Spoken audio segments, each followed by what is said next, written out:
اس video میں نظم good timber کو پڑھا جائے گا جسے ڈگلس میلخ نے لکھا ہے۔ گڈ ٹمبر یعنی پائیدار یا مضبوط لکڑی۔ تو چلیے مل کر پڑھتے ہیں اور سمجھنے کی کوشش کرتے ہیں۔ آپ بھی پڑھیے۔ The tree that never had to fight یعنی وہ درخت کہ جس کو کبھی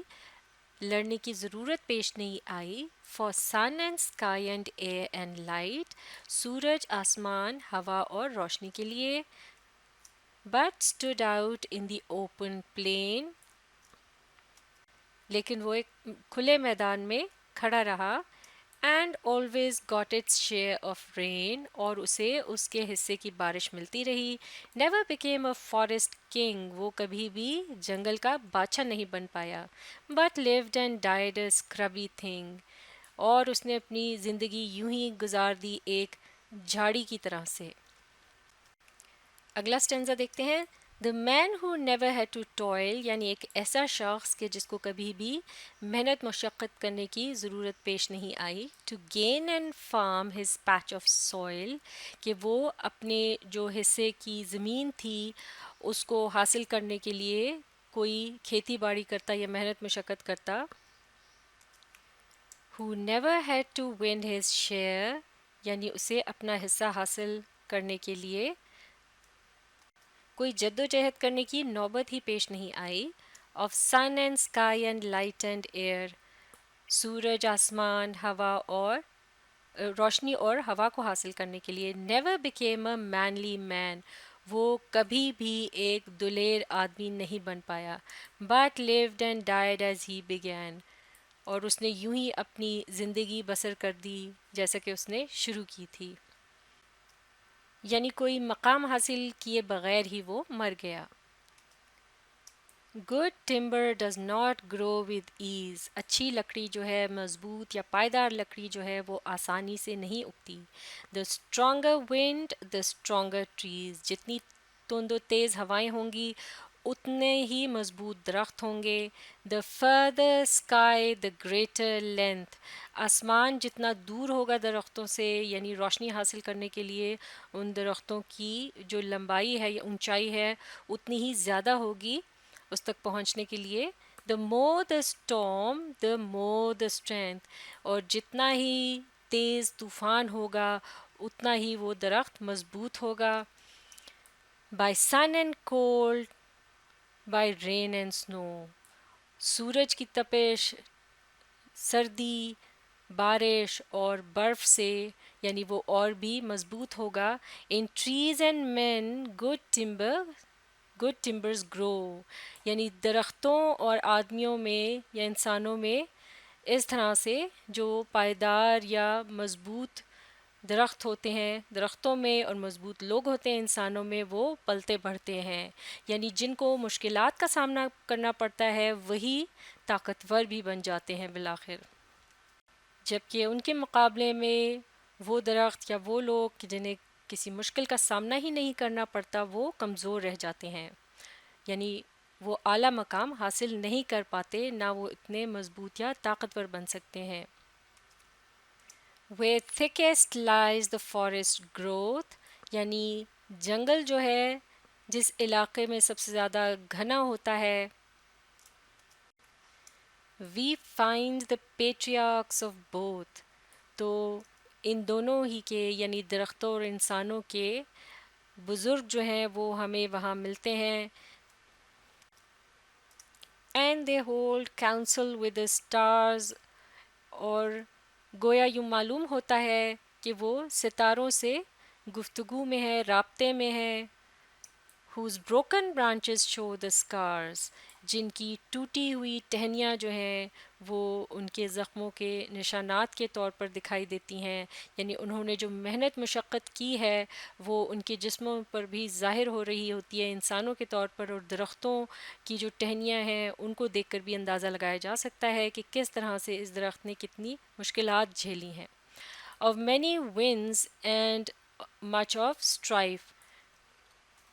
یعنی کتنے طوفانوں کا اس نے مقابلہ کیا ہے اور کتنے جھگڑے جو ہیں ان کو نپٹایا ہے، تب جا کر وہ اس مقام پر پہنچا ہے۔ This is the common law of life اور یہی زندگی کا عام سا اصول ہے، یعنی جو کوئی زندگی میں جتنی زیادہ مشکلات جھیلے گا وہ اتنا ہی طاقتور اور مضبوط بنتا چلا جائے گا اور بالآخر وہ ایک اعلیٰ مقام پائے گا۔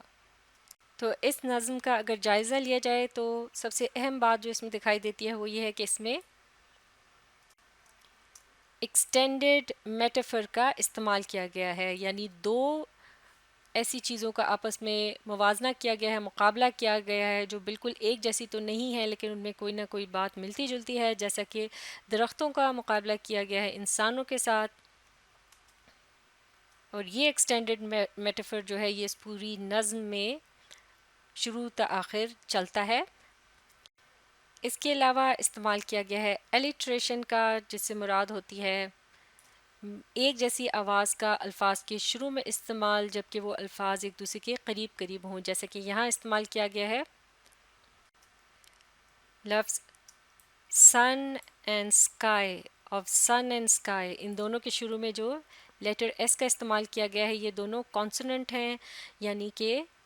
واول جو ہوتے ہیں اے آئی ای او یو، اس کے علاوہ جتنے بھی لیٹرز جو ہیں وہ انگلش الفابیٹ میں آتے ہیں انہیں کانسوننٹ کہتے ہیں۔ تو جو کانسوننٹ کی آواز ہے قریب قریب جو الفاظ کے اندر اگر اس طرح سے استعمال کی جائے ان کے شروع میں تو اس کو کہتے ہیں الیٹریشن کا استعمال۔ تو اس کے علاوہ یہاں آپ دیکھ سکتے ہیں مینلی مین، یہاں بھی مینلی مین، یہاں بھی الیٹریشن کا استعمال کیا گیا ہے۔ اس سے نظم کے پڑھنے میں ایک ربط اور ردم پیدا ہوتا ہے، نظم اور بھی دلچسپ ہو جاتی ہے پڑھنے کے لحاظ سے۔ اس کے علاوہ اس نظم میں انجیمبمنٹ کا بھی استعمال کیا گیا ہے،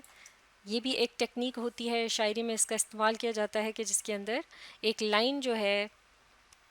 اس کے اندر پوری بات یا خیال مکمل ہونے سے پہلے ہی اسے توڑ دیا جاتا ہے اور خیال جو ہے اگلی لائن میں جا کر مکمل ہوتا ہے، جیسے کہ یہ پہلی لائن ہے the tree that never had to fight، یعنی ابھی بات ادھوری ہے کہ وہ درخت کہ جس کو کبھی لڑنے کی ضرورت پیش نہیں آئی، اور اب باقی کی بات اگلی لائن میں بتائی گئی ہے for sun and sky and air and light, یعنی وہ کون سی چیزیں ہیں جس کے لیے اسے لڑنے کی ضرورت پیش نہیں آئی۔ تو اس طرح سے جب لائنوں کو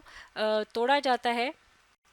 شاعری کے اندر تو اس ٹیکنیک کو انجیمبمنٹ کہتے ہیں۔ اس کے علاوہ یہ نظم 4 سٹینزاز پر مشتمل ہے، ہر سٹینزا کے اندر 6 لائنیں ہیں،